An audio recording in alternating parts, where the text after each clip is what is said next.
Hello, everyone. My name is Aayush. I'm a CTO at Soramitsu. I'm replacing Makoto Takemiya. He's a CEO at Soramitsu. Unfortunately, he was not able to join at the very last minute. I will be describing project Fuhon, which is a C++ implementation of the protocol. So before we start, maybe just okay, having some problems with changing the slides. A few things about Soramitsu. Soramitsu is a Japanese company. We initially developed Hyperledger, blockchain platform Iroha that is now known under the Hyperledger Iroha. We are still the main contributors to that.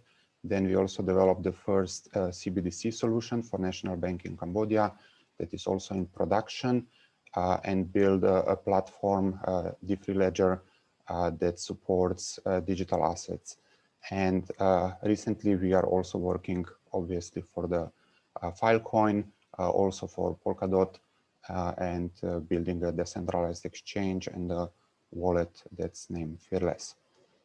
Regarding the Fuhon, as I said, it's a C++ implementation of the Filecoin protocol. It started in 2019. It was completed in Q3 2020. So not far ago, but now we are, as you will see later on, we are finalizing some things. We are working on testing, improving certain things, and focusing also what will be in the future. The idea is that this is more macOS and Unix oriented, but of course you can try to use this C++ implementation on any other platform and try to run a node. On the right side of this slide, you can also see our AHA board that is showing different phases after we started. Initially, we were researching the specification, and then we were developing C++ implementation over that period. And we were having, with Protocol Labs, we were having regular meetings every 2 weeks. Reporting about the progress and getting their instructions, and also they're very helpful all the time, having additional meetings to explain technical questions before we continue with the implementation. So what is the current status of the Fuhon project? So we have a node and miner compatible with Lotus version 0.5. So now we are catching up with the latest version that is available. I think it's 0.9. And storage and the retrieval market are completed. We also received, which was very, very helpful, a conformance test suite, so which has a number of tests, as you can see here, altogether 577 tests. And we are very happy to announce now that just from this week, all the tests are passing. So it seems that our implementation is without any visible problems.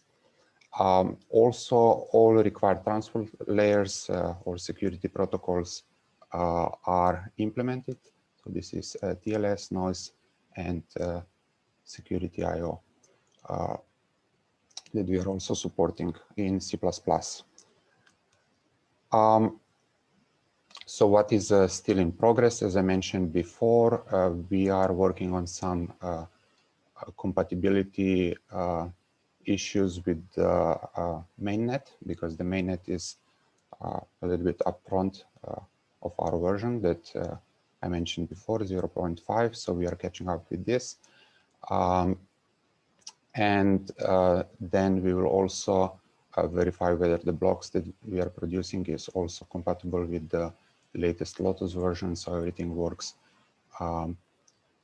together without any problems. And then we need to integrate and also perform security testing to make sure that there are no problems in this particular implementation. That means in C++ implementation. So what's next? One of the ideas, of course, having an alternative implementation of Filecoin in C++ is also to potentially make it faster. in C++, at least under certain conditions. So we will be working on performance improvements, and then certain owners of the nodes might choose C++ in the future over some other implementations. We will see how that will go. And everyone will be able to test this in the future and decide whether this is in a certain cases more appropriate than some other implementations of the Filecoin protocol. And then the next improvements that we are working on is improvements of the command line interface, adding some documentation and providing some examples of how to use and run C++ implementation of the Filecoin. After we complete all this, which we believe it will be quite soon, so probably this month or beginning of the next month, then we will be following all the changes, all the upgrades and future versions, also in C++, obviously. And we were already exploring some new ideas. I would just like to say that this was not discussed with the protocol labs or with the community, but we would like to do this in the future, how we can expand what is offered now. So one of the ideas is to also support NFTs. For example, for Polkadot, we were already discussing some use cases where you can integrate Filecoin with some other networks. I will not mention the name, but it was one of the very well-known and major blockchain networks that are existing. But since we did not get approval for this or on both sides, I will not mention the network, but it's very interesting for the future. So I guess that's more or less all about the Fuhon, about our work. If there are any questions, we are happy to answer them. Yeah, thank you, everyone. My name is Steven. I'm from IPFS-Force. Yeah, I'm the co-founder and CTO of the IPFS. As you all know, the IPFS-Force located in Shanghai, China, and we have been working on the IPFS and Filecoin for about 3 years, and yeah, focusing on to build up the ecosystem.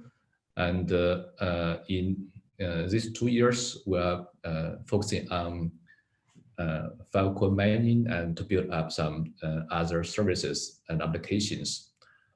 So now we're taking over the new Filecoin to build up another implementations like Lotus. So yeah, before I show our next step, yeah, I want to talk something about how we yeah, transfer the name Filecoin to Venus. So we name it as Venus is because Venus is the first star we can see every morning on Earth, right? And as Filecoin is the first implementation of Filecoin protocol, so we want to keep that. And also, we think that the whole Filecoin yeah, system is actually for the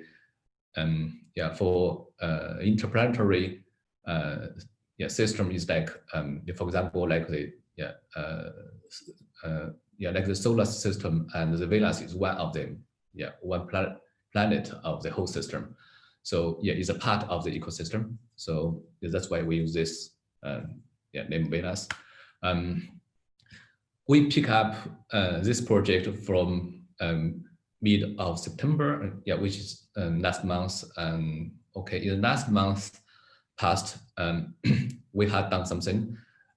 Yeah, firstly, we want to say that the Filecoin actually the development was paused in June. Yeah, stopped upgrading, and the whole Filecoin team actually focusing on the Lotus and also the Spake upgraded. So after that, and actually in late of June, I think the Filecoin had once to be able to interoperate with the Lotus. Yeah, but after that, the Lotus had been evolved a lot. There are many kind of code change, and the spec also changed, and some others. For example, the gas mechanism and the spec actor change, and also data structure change, and all this. So when we pick up the Filecoin, we had done something to make it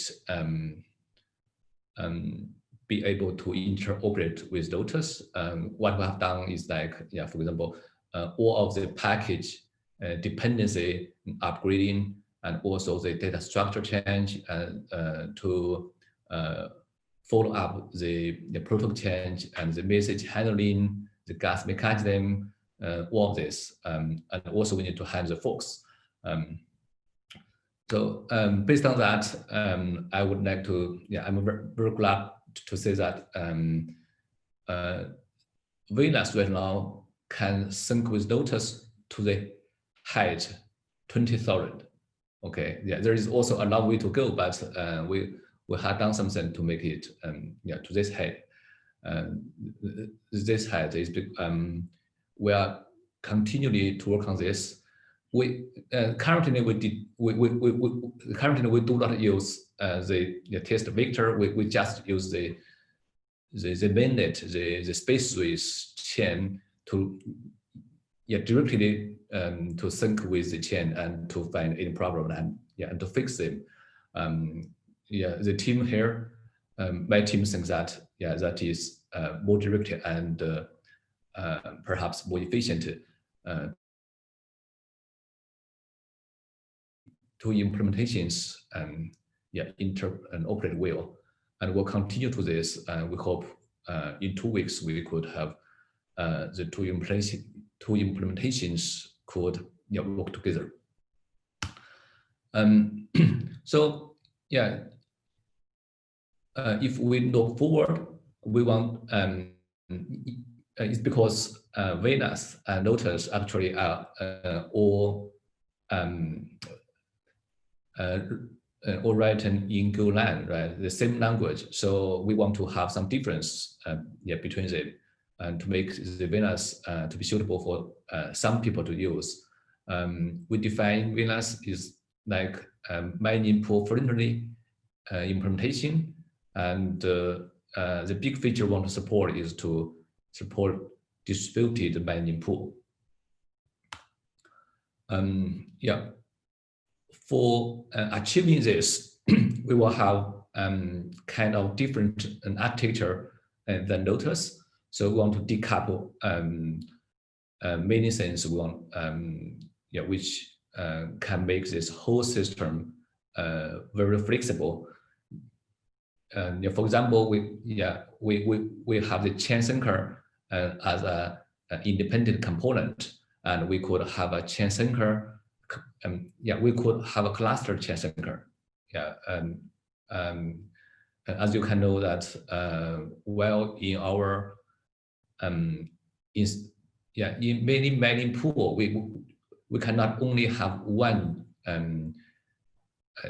chain sync load, is because we need to have some redundancy. Where we have this redundancy, we could have multiple chain sync load to do the same verification. And actually, they can also do load balance, right? So we want to do that, and to have the chain syncing more efficiency. And we also want to separate the messenger and to be independent to make sure that all the messages can be on chain. And we could have the secret manager, and we'll have the sealing process separated out of the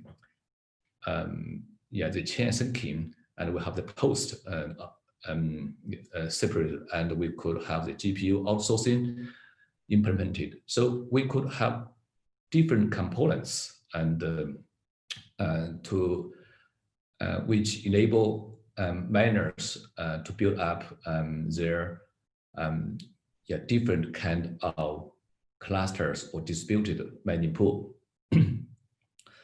And also, with current Lotus implementation, I think that the CLI the command line interface actually is not so,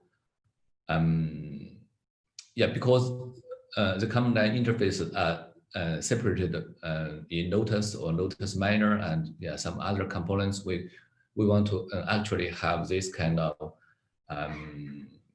Filecoin client interface, very small one and a light one to have all this to link to the chain synchronous messenger to make all this kind of command or messages can be sent out. And another thing we're thinking about is about the storage. We want to, currently we have the file system storage to build in the Lotus, but for the Filecoin system, we will think that the object storage will be more appropriate or more suitable for the Filecoin implementations. So that is also one option we want to do. There is that, and naturally it's a long way to go. So firstly, we're focusing on the chain sync, and while the chain sync is okay, we may use some part of the Lotus components to interoperate with the Vela system, and we can build all the components one by one. So I think that's all. Thank you. Any questions? Very welcome. My name is Austin. I'm the tech lead of the Force project, which is basically a Rust implementation of the Filecoin protocol. As you said, ChainSafe works on a few different ecosystems: Filecoin, Ethereum 1, Ethereum 2, Polkadot, Cosmos, building Ethermint, ETC, and also we are hiring, so specifically also Rust developers. Let me just put some present mode actually, specifically Rust developers. So I just wanted to give a quick note about that. So why are we building Rust? So the reason for Rust is primarily for safety. Rust has a lot of unique features and a very robust type system. So the main things that kind of provide benefits to our implementation are pointers and immutability are checked at compile time, which means that there's no null pointers, no double freeze, no dangling pointers or use after free, which may not mean a lot to someone who isn't a developer, but just know these are very kind of common problems and kind of opens up to security vulnerabilities. Also, there's no data races, even with concurrent programs. The type system in Rust kind of ensures that if anything is sent over any thread boundaries, that it has like atomic counting for any references or any sync primitives that are necessary. Other is no seg faults and no buffer overflows. Again, all these like kind of memory unsafe issues may not seem like a big deal for a lot of people, but for example, Chrome and Microsoft kind of did a analysis on the security vulnerabilities that they encountered, and it was around 70% of them were memory unsafe issues. So this kind of just like avoids that altogether. And also the benefit for us writing this in Rust was that we were able to find bugs with existing implementation and kind of find a lot of these issues at compile time instead of finding them at runtime, which is kind of strange for an alternative implementation. So the next thing, so also we want Rust because of performance. It's a compiled language. It compiles the machine code through LLVM. There's no garbage collection or runtime, which means there's no GC pauses, no memory overhead. There's zero cost abstraction, which is kind of a buzzword, but it just basically means it's going to optimize any unnecessary code. Efficient generics, which means it's basically going to optimize if there was no generics and avoids dynamic dispatch. And then also the main benefit, I guess, in this use case is that we interact directly to the Rust fill proofs, and we don't have to go through an FFI, which is kind of a benefit for sure.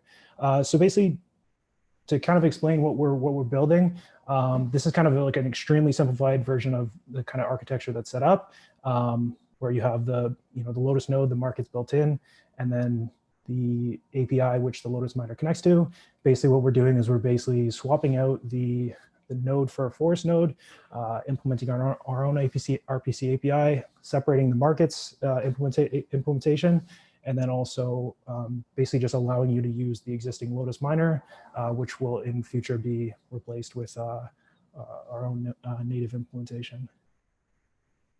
So basically, what have we done so far? So basically, what we have done so far is all the IPLD implementations, which includes the Hampton implementations, which are used all throughout actors.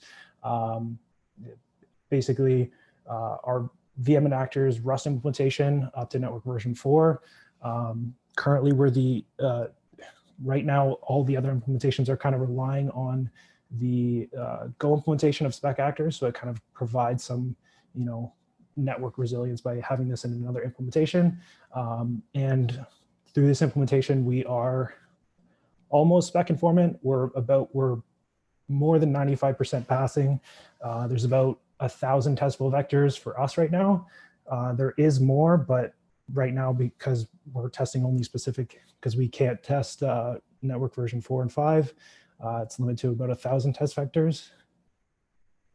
And the next things we kind of have is the syncing and networking. So we have all the sync protocols implemented, and we have full verification of blocks. The only thing that's kind of stopping us from doing a full sync of mainnet is just like a small state discrepancy, but we're solving that right now. And obviously the JSON RPC API, which is intended to be compatible completely with Lotus in the future. Right now, we're only implementing what we need, but yeah, this will be expanded. All right, so basically, what are our goals right now? So our goals, at least for the near future, like for the past, I'd say about a month or so, has been generally interop. There is a lot of code within the VM and actors that has to be like very meticulously matched. So our goal for this is passing all conformance vectors. We're getting extremely close right now. There's just very small discrepancies. Next is obviously syncing mainnet tipsets, doing the upgrade, the V2 actors upgrade, and then also being able to like sync mainnet completely. This is by far our primary goal. We're definitely getting close, and we'll obviously update whenever we make big progress in this. And then our kind of secondary goals, but definitely still in progress, are the Lotus miner integration. So we should have this soon as well. Basically allows you to produce blocks using the Force node as like the base node, and then allows us to like run internal test nets and actually like verify the functionality. But we are completely interoperating with Lotus as of now. So next is markets integration. So the integration we're doing is through GoFill Markets interface. It's another project that ShaneSafe kind of did, which separates the markets implementation outside of Lotus to be able to be used by any implementation. And obviously the goal for this is having storage and retrieval conformance. And then finally, our other goal to this is JSON RPC compatibility. So basically allowing it to having our API set up such that if you swap out a Lotus node for our node, you won't be able to tell the difference between the two. That is definitely our goal, and hopefully we'll get to that soon. And just to kind of talk about future work, nothing's really set in stone because it's very up in the air, and we have been kind of very focused on interop for the past, I'd say, month or so. But just to kind of give an idea of what we're kind of thinking about, we obviously do want to have a full Rust implementation of the storage miner and markets, just to be able to have like optimizations and then have the UX improvement of not having to, build and then run other code bases. And then the next is obviously researching and refactoring architecture based on client needs, just to be able to do kind of more intricate or unique architectures for maybe different client usages. This one's kind of if anyone does have anything that they do want supported, like we do want to kind of obviously take in node operators' opinions and kind of wishes for this. So if anyone kind of has any suggestions, we would love to hear it, because we will be going through this kind of refactor once we hit interop. And then kind of another thing that's kind of more of an interesting point, I guess more personally interesting to me, is kind of compiling actors to WASM. So Rust does have great WASM compilation support. And this would be very useful in the case of having, as I said before, every other implementation is relying on the same code for the VM state transition. So it would be nice to kind of have an alternative. So if you do still want to use a Lotus node, but want to use, say, the Rust implementation of actors, you could swap it out if there is any kind of security concern or anything else like that. And then yeah, I would also just like allow other implementations to kind of share this logic instead of everyone either having to re-implement it themselves or go through an FFI or CGO.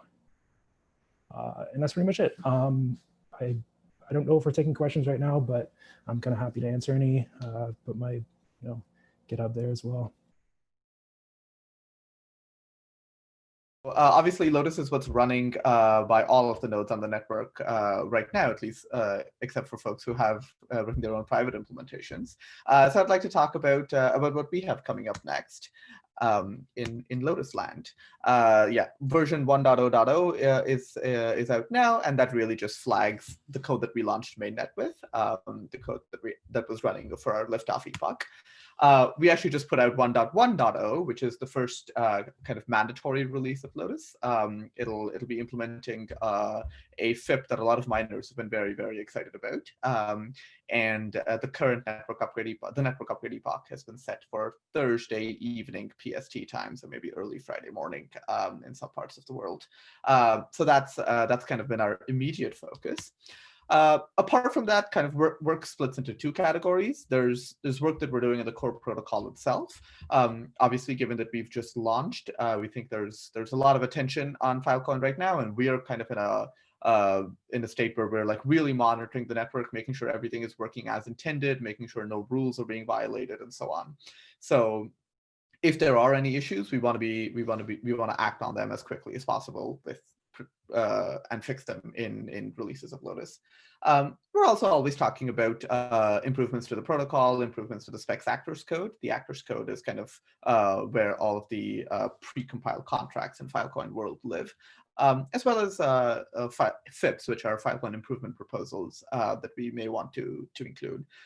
The cadence that we're looking at is around one network upgrade release a month, but especially in these early days, we might have to move a little bit faster than that. And I just want to say we really appreciate the cooperation from miners and our various other integration partners to move as quickly as we need them to. It's critical to the network, to the security of the network. And outside of protocol stuff, there's also a whole bunch of improvements that we're planning for kind of core Lotus itself. One of our engineers, Magic, who's a friendly face to a lot of y'all, has been working really hard on a major refactor and improvement to the core mining logic. Some of this has already landed, and we're going to be kind of carving it up and landing it in Lotus over the next couple of weeks. We have improvements to the proofs libraries coming that will hopefully speed things up and make those work a lot better that we're hoping to land soon. And then, as anyone who's been on the Lotus GitHub repo will notice, we have a lot of open issues submitted by users, miners, community members. We welcome all of them. Please keep them coming. And we're excited to kind of work on some of the maybe smaller bugs or feature requests that we've had from there.